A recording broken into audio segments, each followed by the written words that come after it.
प्रभु यीशु मसीह में आप सभी को जय मसीह की और शालोम।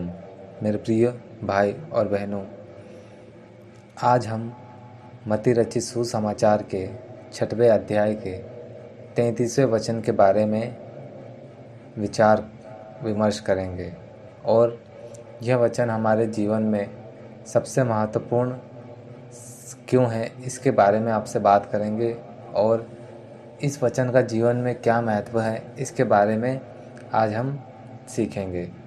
तो संदेश शुरू करने से पहले अगर आप हमारे चैनल में पहली बार आए हैं तो चैनल को सब्सक्राइब करिए। तो आइए हम आज का संदेश को शुरू करते हैं। तो मेरे प्रियो, वचन में लिखा है, इसलिए पहले तुम परमेश्वर के राज्य और उसके धर्म की खोज करो तो ये वस्तुएं अपने आप ही तुम्हें मिल जाएगी। परमेश्वर उसके वचन को पढ़े और सुने जाने से हम सभी को बहुत आयत से आशीष दे। तो मेरे प्रियो, हम सब अपने जीवन में कई चीज़ों के पीछे निरंतर भागते रहते हैं। कभी हम धन के पीछे भागते हैं, कभी हम सम्मान पाने के लिए भागते हैं, कभी सुख सुविधाओं के पीछे भागते हैं, तो कभी सफलता पाने के लिए भागते हैं। ये कुछ ऐसी चीज़ें हैं जिनके लिए हम दिन रात सुबह शाम बिना थके मेहनत करते जाते हैं, जो कि पूरी दुनिया करती है और विश्वासी लोग भी इससे बाहर नहीं है। लेकिन यीशु मसीह हमें बताते हैं कि इन सब चीज़ों से पहले हम सभी को परमेश्वर के राज्य और परमेश्वर के धर्म की खोज करना चाहिए। हमें दुनियावी लोगों की तरह इन सांसारिक वस्तुओं के पीछे ना भागकर परमेश्वर की स्वर्गीय वस्तुओं के पीछे भागना चाहिए। तो सबसे पहला इसमें है परमेश्वर का राज्य। तो मेरे प्रियो, परमेश्वर का राज्य सिर्फ स्वर्ग में होने वाला एक भविष्य का राज्य बिल्कुल भी नहीं है। परमेश्वर का राज्य तो हमारे हृदयों में भी स्थापित किया जा सकता है और स्थापित हुआ है। जब हम मसीह को विश्वास के रूप ग्रहण कर लेते तो हमारा हृदय परमेश्वर के राज्य में तब्दील होना शुरू हो जाता है। जब हम परमेश्वर के राज्य को प्राथमिकता देना शुरू कर देते हैं तो हमारा जीवन परमेश्वर के वचनों के अनुसार बदलना शुरू हो जाता है।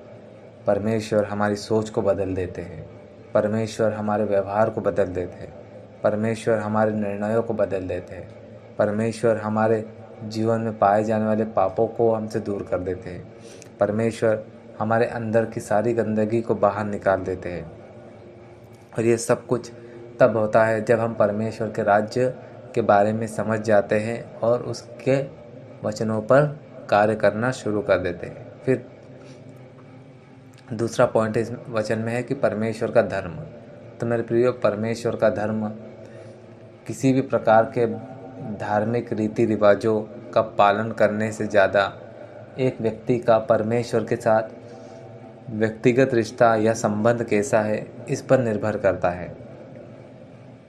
परमेश्वर का धर्म परमेश्वर की इच्छाओं के अनुसार जीने के बारे में है, ना कि कोई धार्मिक अनुष्ठान या कोई भी क्रियाकलाप जिसे हम धर्म समझते, वो तो बिल्कुल भी नहीं है।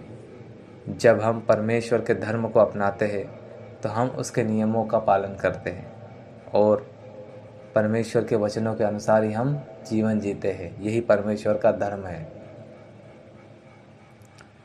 अब अगला प्रश्न उठता है हमारे लिए कि परमेश्वर का राज्य सबसे महत्वपूर्ण क्यों है। तो सबसे पहला है कि भौतिक वस्तुएं हमें कुछ समय के लिए तो खुशी दे सकती है, लेकिन यह खुशी थोड़े समय के बाद समाप्त हो जाती है, क्योंकि संसार में मौजूद हर एक वस्तु नश्वर है और उसका नाश होना निश्चित है। लेकिन एक सच्ची खुशी हमें परमेश्वर के साथ संबंध में ही मिलती है, क्योंकि परमेश्वर अनंत काल तक है और यह खुशी अनंत काल तक सदा बनी रहती है।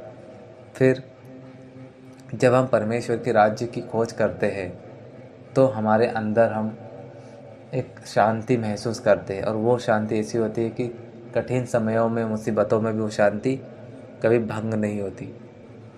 फिर जब हम परमेश्वर के राज्य के बारे में सीखना शुरू करते हैं और परमेश्वर के धर्म को अपने जीवन में लागू करना शुरू कर देते हैं, तो हमें हमारे जीवन का एक उद्देश्य प्राप्त हो जाता है। और जब एक व्यक्ति को जीवन का उद्देश्य मिल जाता है तो उसका जीवन उस उद्देश्य को पूरा करने के लिए ही न्यौछावर होता है। और एक सच्चा विश्वासी का उद्देश्य परमेश्वर की महिमा पूरी दुनिया में फैलाना होता है। जब हम परमेश्वर के राज्य की खोज करने लगते हैं तो परमेश्वर हमें हमेशा सुरक्षा देते हैं, क्योंकि वो सदा हमारे साथ रहते हैं। मेरे प्रियो, अब हम परमेश्वर के राज्य की खोज कैसे कर सकते हैं? तो परमेश्वर के राज्य रोज़ाना अपने इस बिजी शेड्यूल में से कुछ समय परमेश्वर के लिए पास बैठकर निकालिए। रोज़ाना कुछ समय प्रार्थना करिए, बाइबल के वचनों में परमेश्वर के राज्य को खोजिए, अन्य विश्वासियों के साथ मिलकर प्रार्थना करिए, वचनों का अध्ययन करिए, दूसरों की मदद करने के परमेश्वर की सेवा करिए। मेरे साथियों, इस वचन से हम क्या निष्कर्ष निकालते हैं? तो हम देखते हैं कि जीवन में सबसे महत्वपूर्ण क्या है। यहाँ पर कोई धन सम्मान या इज्जत, धन दौलत या रिश्तेदार कुछ नहीं, बल्कि परमेश्वर का राज्य और उसके धर्म ही सबसे महत्वपूर्ण है हमारे लिए। और जब हम ऐसा करते हैं तो हम एक अधिक